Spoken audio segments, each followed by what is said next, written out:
Welcome back, fishing friends, to another adventure. I'm out here at the spillway, and I'm going to do a little bit of vertical jigging. I think this is one of these little Northland tackle jigging spoons, because right down in here there's a ton of crappie and bass, and I like using this technique. I don't do it very often. So we're going to give it a shot and see how we do. Hey, if you're new to the channel, thanks for stopping by. Appreciate all the support. The channel keeps growing. I'm really excited about that, and it's thanks to you guys. All right, we got storms starting to lurk in a little bit later, so I'm out here super early to try to get some good bites in.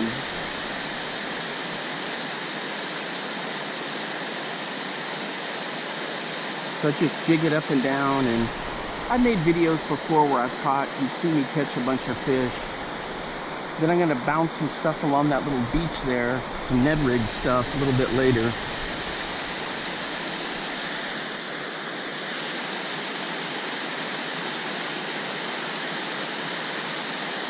You guys need to let me know how your fishing's been going, what you've been catching.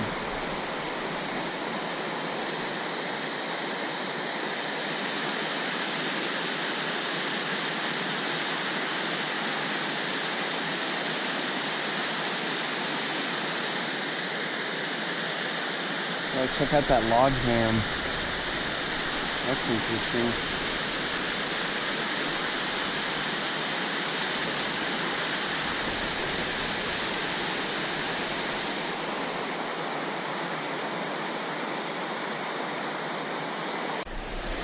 There we go, boys.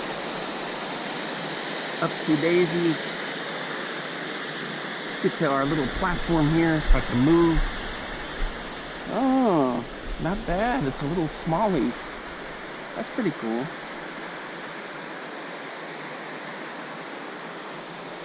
Right there on the jigging spoon are my pliers.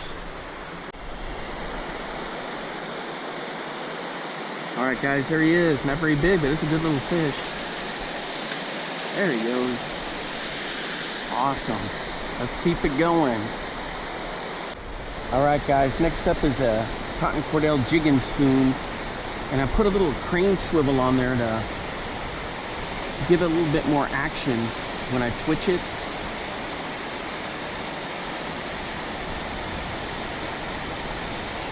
So it flutters really nice. They come in two colors, silver and gold, and they both work phenomenal.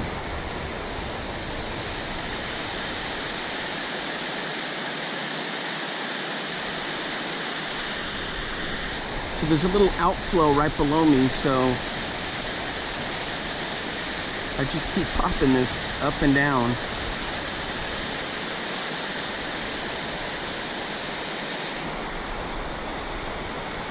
I keep seeing and hearing fish jump over there in the shallow, so I pitched over there a little bit. Nothing doing. Alright guys, I'm going to drop this little Sparkshad down there. Cast it along that little beach there. So I've had a lot of success with this little combo right here. Same thing, just kind of jigging it around, and I'll also cast it up under the water like that and just start bouncing it.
Alright guys, we're hooked up on the Sparkshad.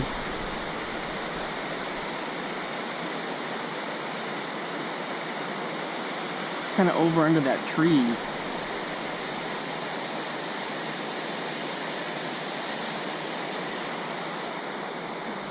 Ooh, sketchy rocks.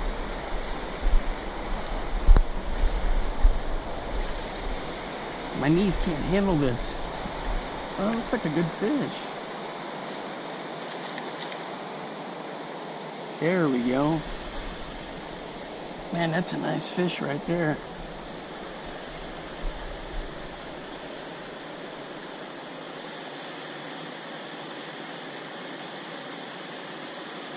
Check that out. It's not too shabby.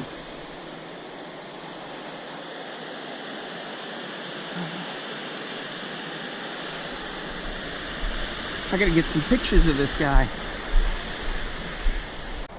Alright guys, here he is. Right there. Let's get him back in there. Man, look at all those bait fish.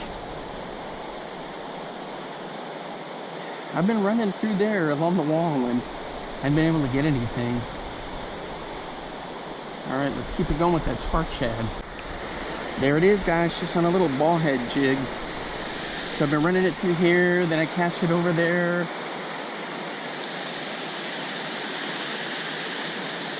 I've caught some big ones under the dam here before.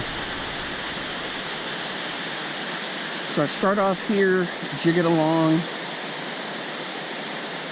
Then I'll bomb it out there and bring it back.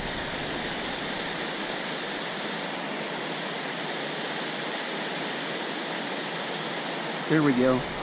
Ah, I thought I had one.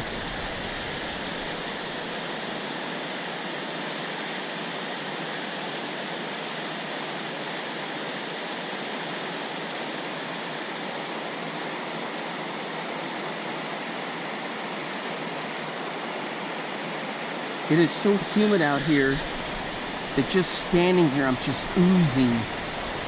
Every pore in my body's just kicking out sweat. And it just wells up around my eyes. And man, it just burns and burns and burns. I didn't even know the areas around your eyes could sweat. Crazy. All right, guys, we're hooked up. Looks like we got a little pike here. Ooh, a little hammer handle. Came in and he just crushes. Ooh, I'm gonna have to get up here and do some work on him.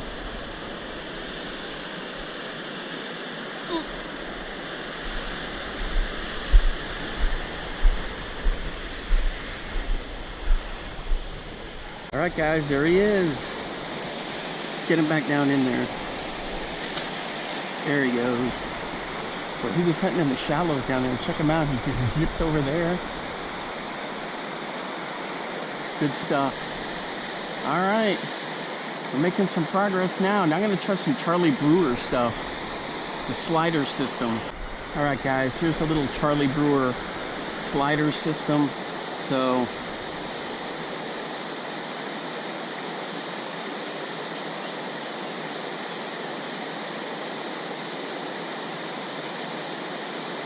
there we go. It's a cool little setup. And with that tail flickering, you just bounce it along the bottom and you get quite a few bites doing it. So I can fish it down in here too, but I'm gonna pitch it over to that little area there and bring it through.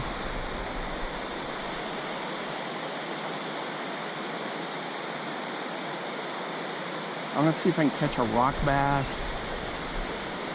Or like a warmouth. I hadn't caught a warmouth here since last year.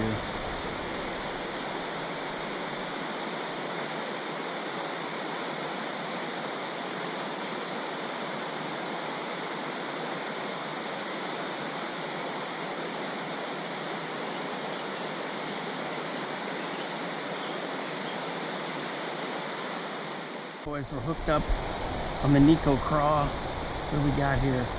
Ooh, looks like a little pike. Ah, self-release pike. That works out pretty good. Well, he just hammered this. There it is, right there.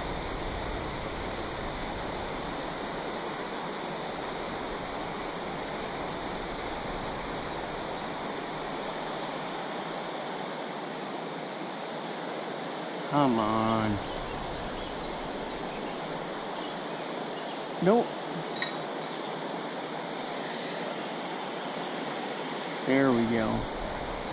Alright. So check it out. So when it's down in there, I got a tip from Epic Eric one time to cut the pinchers off, because sometimes the fish don't want anything to do with those pinchers, you know. I gotta check and see if he frayed my line. Nope. So, something to think about there. If you're not getting many bites on it, just trim them off. He talks about it a couple times in his tips, and he's got a video where he catches some fish where he cut the claws off.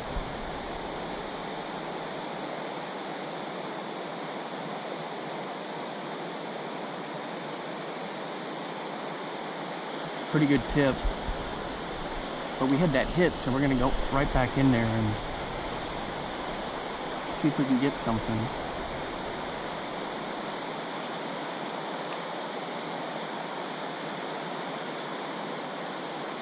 So sometimes I pop it so like it's scooting on the bottom. Then other times I let it just sit there. He hit it when I was popping it, mid-pop, because it felt like I had a snag.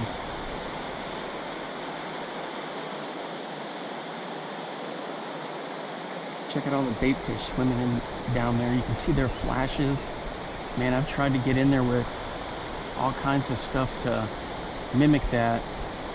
Sparkshad worked pretty decent for a little while.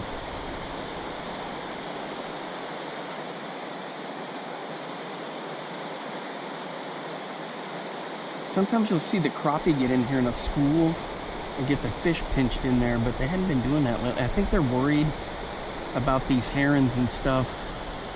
They can see them. There are eagles here, hawks. Maybe I'm way off, but that's the only thing I can think of, because they've got them pinched into this little section here. I mean, they're not going anywhere.